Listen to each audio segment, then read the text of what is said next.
सत्संग से सोधी आवे, नहीं जीव 84 में जावे। सत्संग से सोधी आवे, नहीं जीव 84 में जावे। अब मेटो द्वेष और राग, हो राग या उम्र बतेरी जाली। अब मेटो द्वेष और राग, हो राग या उम्र बतेरी जाली। आप इस सत्संग को छोड़कर अन्य सत्संग भी सुनते हो, उन सत्संगियों के व्यवहार भी देखते हो। नाम सत्संग का, कर्म सारे वही जो आम जन साधारण किया करता है। इसलिए समाज में कुरीतियां ना घट करके बढ़ती ही चली गई। जैसे ही ये भ्रष्टाचार भी बढ़ता ही चला गया, दुराचार भी चरम सीमा पर पहुंच गया, अत्याचार, लूट खसोट, रिश्वतखोरी। तो क्या फायदा हुआ? इतने संत और भक्तों की गिनती नहीं और असर इतना भी नहीं किसी के।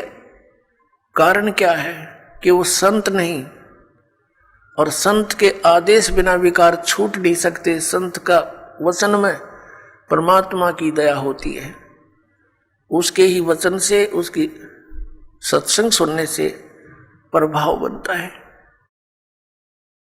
तो वो संत नहीं है, वो दिखे संत, क्योंकि ऊपर के दिखावे से या इस सत्संग वचन सुना देने से संत नहीं होता।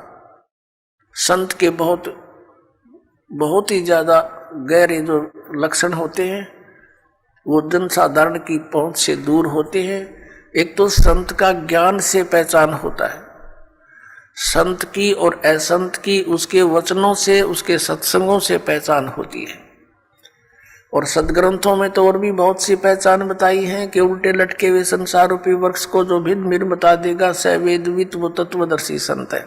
गीता जी अध्याय नंबर 15 के श्लोक नंबर 1 में यही ज्ञान दिया है। और संत की और असंत की पहचान उसके ऊपर के दिखावे से नहीं होती, ऊपर के आडंबर से नहीं होती, उसके ज्ञान से होती है। और फिर समाधान के मंत्र से होती है। ज्ञान भी सुन सुना कर कोई किसी से मिलता जुलता कह सकता है, लेकिन उसके पास उस रोग के नाश करने की, इस हमारे जन्म मृत्यु के रोग का नाश करने की और प्रारब्ध के अंदर आने वाले कष्टों का निवारण करने की औषधि नहीं है, वो सही मंत्र नहीं है। तो कितनी ही बातें बनाता रहे, वो संत नहीं है। और किसी व्यक्ति ने इस दास से सुनकर और ये मंत्र लेकर तीनों और स्वयं संत बनकर इनको दान करने लग जाता है, देता है, तो वो डुप्लीकेट लाइसेंस बना रहा है, क्यों? वो अधिकारी नहीं है। वो गुरु की आज्ञा के बिना स्वयं ही नाम देता है, तो वो निगुरा है और वो अधिकारी नहीं है। उससे उपदेश लिया हुआ भी व्यर्थ ही है। तो इन सब बातों से हमने सावधान रहना है। अब क्या बताते हैं परमात्मा? कंठी माला सुमरणी, पैरे से क्या हो, ऊपर डूंडा साध का, अंतर राख्या खो। ऊपर तो साध का डूंडा पीट रखा, जैसे कंठी माला तिलक, दाढ़ी दूढ़ी बढ़ा रखी, लाल कपड़े डाल रखे, ऐसा दिखे जैसे बड़ा महापुरुष होगा, और अंदर भक्ति ना ज्ञान एक आने का।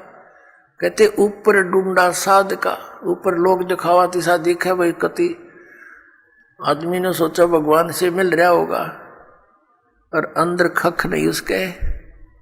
तो उसका ज्ञान से पता लगेगा, उसकी बोली से पता लगता है।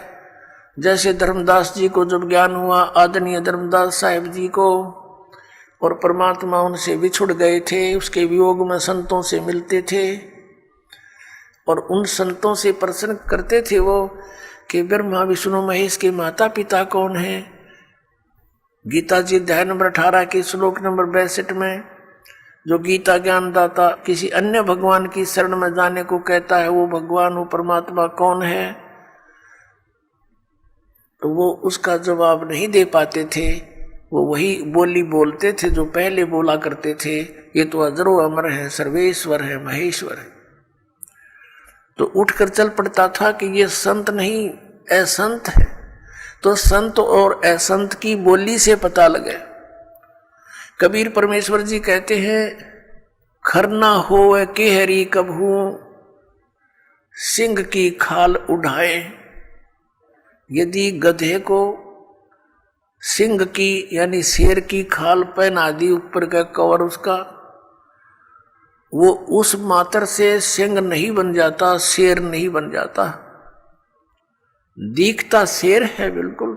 एक समय एक कुमार ने कुबद सूझगी, उसने कितने कोई शेर की खाल पाएगी पड़ी हुई, शेर मरा पा गया, उसने वो खाल खुल तार तोड़ लिया उसकी कितने काट पीट के, और उसने अपने गधे पर डाल दी, पूरी फट कर दी, और उसको रात के समय खेतों में छोड़ दे। वो जाके किसानों की फसल खावे, रखवाले देखे चांद की चांदनी में निकट जावे, क्या बढ़ गया क्या आ गया, देखे वहां पर शेर खड़ा फसल खा रहा, शेर सिंह। तो वो भाग ले पूरी तरह, गांव में आकर रुके, मर गए, शेर आ रहा शेर आ गया। अब रखवालों ने उधर जाना भी छोड़ दिया कि रात में शेर आवर फसल खावे, काफी चर्चा का विषय बन गया। एक दूसरे कुमार को पता चला कि भाई शेर फसल तो खा नहीं सकता, देखते हैं कोई गधे पे खाल ना डाल रखी हो किसी ने। उसने सोचा कि भी चल पहचान करते हैं, गांव वालों से कहा भी चलो आज शेर पकड़ते हैं। वो कहने लगे नहीं भाई नहीं, उधर नहीं जाना।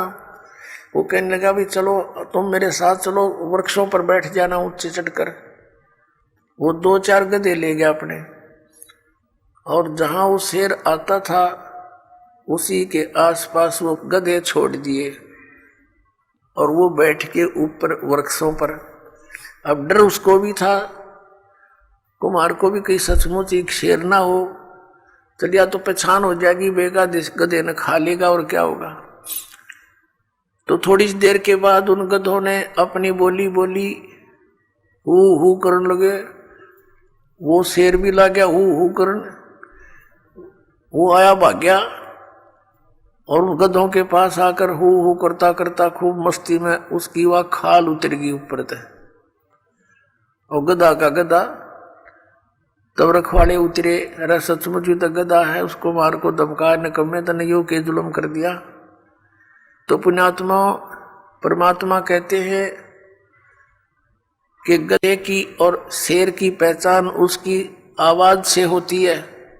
वो भी हू करता है, जब कहने लगे वही यू तो गधा है, शेर को नहीं, शेर की आवाज है कोई ना, वह बोली ही नहीं है शेर वाली। तो इस प्रकार संत और असंत का ज्ञान उसके वचनों से, उसके सत्संग से, उसके ज्ञान से होता है।